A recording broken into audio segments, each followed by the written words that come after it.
और गिरवा के पतावा पे नेवता पे ठवनी नेवता करी न स्वीकार जी।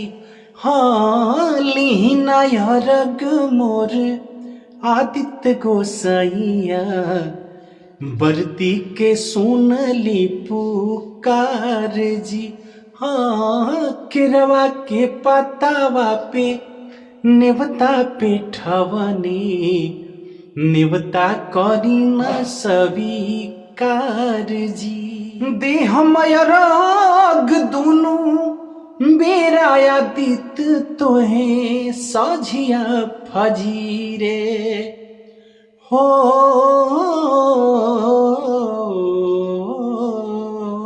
देह मयराग दुनु बेरा आदित तोहे सझिया फजीरे। दूसरा राग देके मांग बयासीस आके गंगा के तीरे। दिन के सहैया रउए रोग हरैया जी।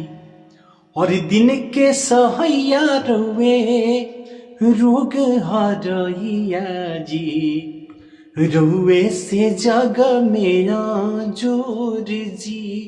हाँ लीना यरग मोर आदित्य गोसाइया बरती के सुनली पुकार जी।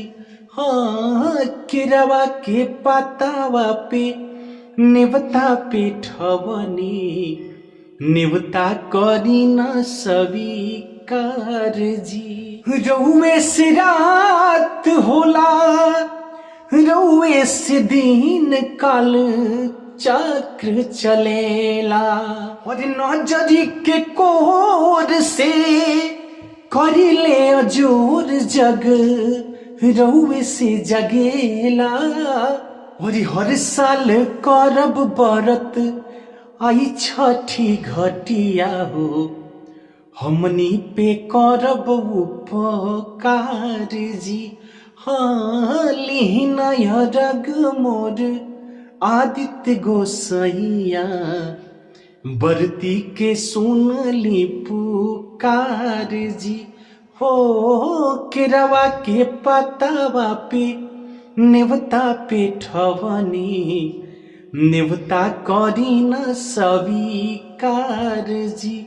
हाँ लीना यरग मोर आदित्य गोसाइया बरती के सुनली पुकार जी।